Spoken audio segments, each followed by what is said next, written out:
Hello, this is Michelle, Talia, and Cecilia talking about our film review for 1,000 Acres, the topics, themes, directions, and how it closely ties to King Lear. Okay, so what I wanted to talk about was, so we all did our own film reviews on this film, and this is the film adaptation of 1,000 Acres by Jane Smiley, the novel that we all read. And we all wrote our own individual film reviews. So I kind of want to start by asking you guys, like, did you like the film? And, like, why or why not? Okay, Cecilia. Okay, so 1,000 Acres was kind of a complicated film for me to review because, on one hand, I think they did a great job with the direction. I felt very like connected as a viewer to the setting. I think they did a really good job of portraying like authenticity, and of course like the acting was incredible. I think Michelle Pfeiffer, so the acting in my opinion was really grounded and authentic. It was very believable. So in terms of performance and the setting, I think it was a great job at bringing the story to life. But I think something that me and Talia and Michelle all agreed on was that it felt, I don't want to say that it cheapened the story or the message, but I think that 1,000 Acres definitely went to darker places and was more unafraid to confront a lot of the truths and the traumas that the girls faced, rather than the movie, which I think mentioned it, but I think might have glossed over it or didn't talk about it as much as we would have liked them to. Okay, yes, I agree with a lot of what Cecilia said. And one thing that I really noticed throughout is I really liked the casting for Rose. In the book, she's painted as a character who's very much more cynical and just toughened by the things she's gone through. And I think the casting of her really shows that in like Michelle Pfeiffer's sharp features. And I think for Ginny, like her rounded features and even like her haircut compared to Rose just makes her seem more innocent, and I think that really goes with how both of their personalities were portrayed in the book. I definitely agree with that, but I feel as though that if we hadn't actually read the book, we wouldn't have really picked up on those details. I feel like we've all read the book and we understand that a big thing is that Ginny struggles with her identity and she compares herself to her sister. But in the film, that's kind of not really mentioned. I feel like maybe there's a kind of impression on the viewer, but beyond the actual differences in casting, there is no mention of that, and that isn't shown. And I think that that's such an important plot point in the book that really demonstrates Ginny's identity, but also it changes the dynamics and it really adds substance to the fact that they were abused, and this is like the effects on Ginny and her sister. And I feel like without it, Ginny just becomes such a flat character. Like, she used to be so multifaceted, but in the film adaptation, she kind of really isn't. I think both of you raised pretty good points. I thought it was really interesting that Talia mentioned the visuals of the movie, how what the haircut and like the facial features. I think that's really interesting because you got to remember that film is a completely different medium from books altogether. So in the book, it was easier for us to connect with Ginny and understand all of these motivations because we were able to be inside of Ginny's head because there was a narration happening. But we don't get the same luxury in a movie for there to be like that inner narration because there wasn't. And I think we may have to cut the film some slack in that regard, where it's like we don't get all of Ginny's like personalities and deeper thoughts because you know it's different from a book where you're not inside of her head in the same way. So I think because of that, the filmmakers used different cues, like how Talia said, like the facial features and the hairstyles, as a way to convey it instead of telling us outright. Because if they did, it would probably be like, it wouldn't be the same in a book. It would just be like kind of useless exposition and it would feel shoehorned into the movie. Michelle? I mean, I understand what you're saying, but I feel like there's lots of ways to show instead of telling in a film, and I feel as though the casting just was too subtle. Like, I don't really think that was enough to show her issues with grappling with her identity. I feel like there's so many like scenes that they could have added I don't know, the entire thing just felt so, like, quietly done. Like, I feel like there wasn't really any way that an average viewer could really pick up on that. I agree with what you're saying, Michelle, but at the same time, I think Cecilia's take is very applicable to a lot of ways in which movies are normally adapted from books. I think, like, normally if you read a book first, you're always going to have higher expectations for the movie. But if we hadn't even been introduced to the book and we had just seen this movie, the whenever you view a movie, you pick up on certain cues and themes and topics. And personally, I think that the facial features and the contrasting aspects between the sisters would have been enough for me to see that they dealt with, like, their childhoods differently and things like that. Yeah, well, at the same time, I obviously still agree with Michelle. Like I said earlier, I think there were some aspects of the book that they didn't take as seriously or they didn't add to the movie. So that's obviously true. But I think at the end of the day, the subdued and, like, kind of like quiet, restricted feel of the movie is very important. Like, all that quietness and the way they don't really address things, because that's kind of central to the themes of the movie, which is like repression and keeping things and, like, their trauma. And I think that environment that the movie created was actually very important, because that's how the book also made us feel, like that kind of like stifling like countryside environment where everything was quiet and restricted, and we can just feel, we kind of felt like stifled, you know. And I think that was actually a very important aspect of the story. So I'm glad that they made that decision. I felt like pretty into the environment. But at the same time, like, you know, when Rose's husband died, like that scene, yeah. I feel like I did not like the way that was done at all. Like, it was just kind of like, I don't know, it felt underwhelming. Like, I'm not really sure how to explain it. Like, it was nothing like the book. Like, I don't know, I just didn't like it. I feel like there was a lot of scenes like that. I honestly feel like the cast and the setting of the film were, like, the best parts of it. Like, I felt like the film was just, like, a really, like, washed over, like, kind of boring try at, like, showing what the book is about. I think that the film was just so, it almost seemed like there was, like, very little effort put into it, but I think that the cast and the setting was very, very well done, and I think that it really brought the most, like, life to the film. But, and I know we've kind of already touched on this because we've talked about how the film represents the themes and the main plot of the book, but what do you guys think about how the themes in the novel and the film adaptation compare?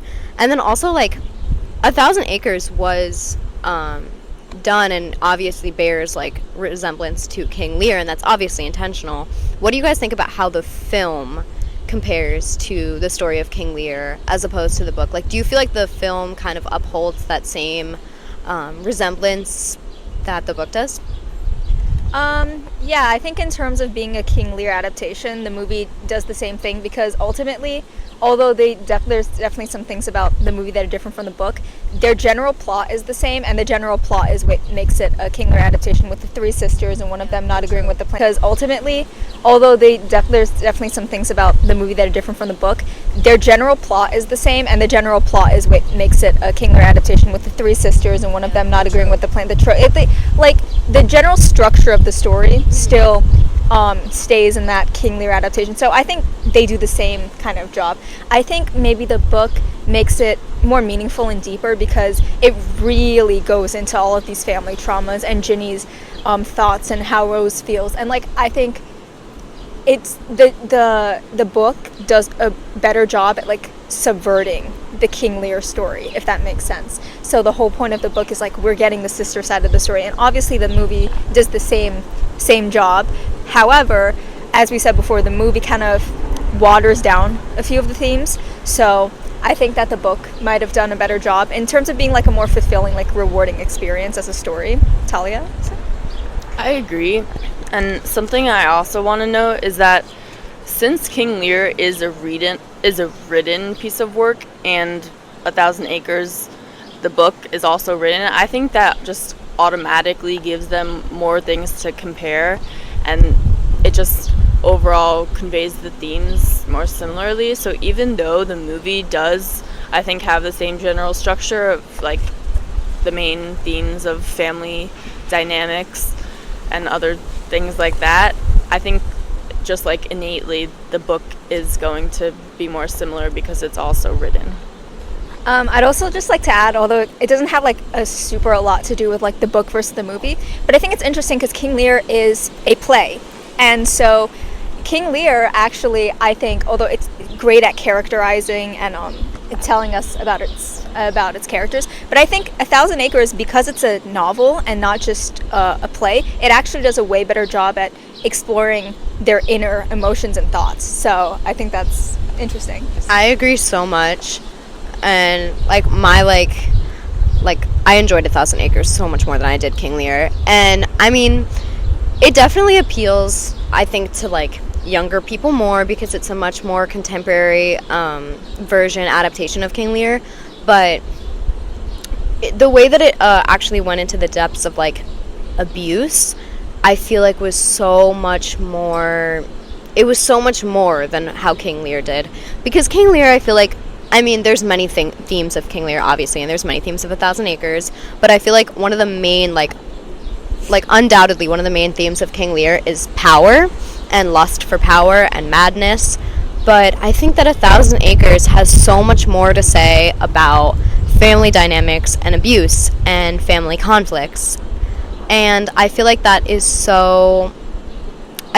brings a much more relatable sort of an interesting and more relevant topic that a lot of younger people would relate to and kind of find interest in. But I just felt like it was so much more interesting, and it just went into so much more depth, and it even did so without really having to tell. Like, yes, it had that like internal narration from Ginny, but I feel like it did a lot of showing. Like, I feel like the way that the scenes were like played out and little details, like I really do feel it did a lot of showing.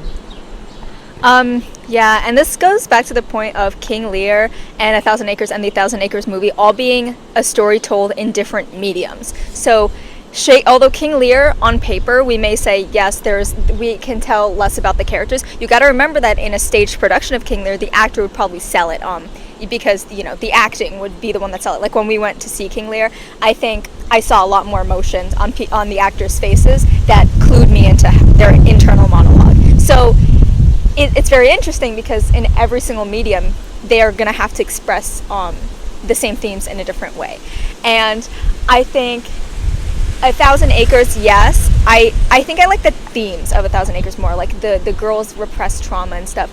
But I think that King Lear and A Thousand Acres have different themes, like different ideas of like family and like the way they express it. So when I wrote my King Lear essay, it was about like the natural and the unnatural, and a lot of the dynamics in King Lear was about like the natural family order and people straying for the natural family order. And I think A Thousand Acres kind of had a different take on like family ties and stuff, showing kind of I think it also talks about like natural family order, how like the girls have to repress their trauma and like not discuss like what happened because like they want to follow like the natural family convention, which is like none of them their father didn't like pretend that their father didn't do all these things. So like that also I think addresses natural family convention and like straying from the natural family convention, which I really like how Jane Smiley like took the familial themes of King Lear and made them her own in A Thousand Acres. Yes, I think that's a very good connection that you made, Cecilia. I didn't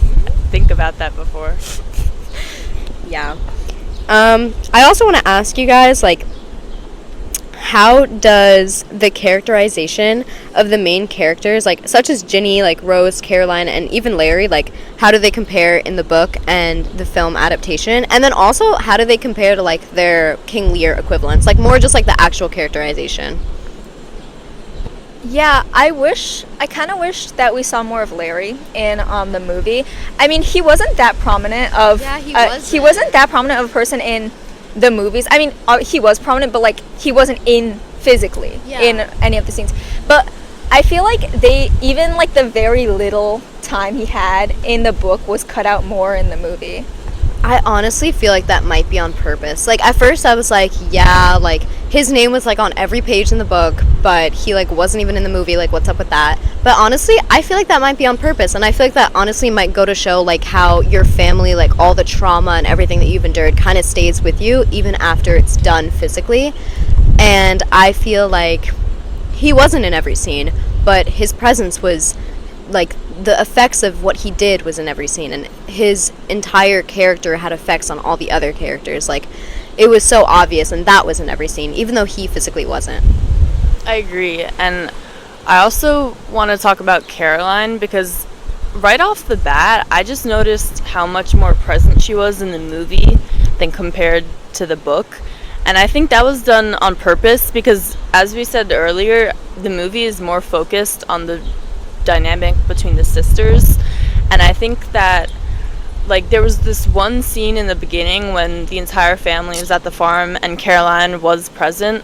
And I think, like, just seeing her in this setting and not being really just only referred to in, like, Ginny's thoughts or, like, when Ginny was thinking back to when they were all children, but actually seeing her presently as a character just made her much more real in my eyes. And I think also I'm thinking of the scene at the end when they were in the courtroom, like being able to see the distinction between her and Larry and then Ginny and Rose just really, like, yeah, I feel like made her character more strong in the movie.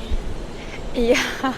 I also really like how in A Thousand Acres, Caroline took on a different role than in King Lear. Because in King Lear, Cordelia, well, she was Cordelia. Cordelia was seen as the most virtuous sister, and she was seen as, like, morally the best sister. And we were definitely rooting for her and her love for her father. And I like how in A Thousand Acres, they still never villainize Caroline. Like, although she takes her abusive father's side, they also show her as a victim, just like her sisters, because she's been brainwashed by her father. And we are we're given a more sympathetic lens at Caroline too. So, like, none of the sisters are villainized. All of them are actually given the same amount of sympathy. Caroline never experienced or saw her father's abuse firsthand, so she is seen as, like, just being confused and misled. And I really like how Jane Smiley never ever tried to villainize any of the sisters, which is obviously different from King Lear. Like, we see the other two sisters, Regan and Goneril, as being morally corrupt and in the wrong. Yes, I was just thinking about that, Cecilia, and I think the movie, yeah, it really doesn't villainize any of the sisters, but going back to King Lear, it really did villainize Goneril and Regan as the sisters who were trying to lie about how much they loved their father just to get more land, and were really, like, just problematic throughout. And so in the movie, I think it was interesting, again, that instead of being villainized, it was showed how they were more victimized by the entire situation. And thus wraps up all of our thoughts on the Thousand Acres movie, its themes, its topics, its staging, its relation to its source material, and that source material's relation to King Lear. I hope you enjoyed that and all our thoughts. Make sure to hit that like button and subscribe. Thank you so much for listening. Bye bye.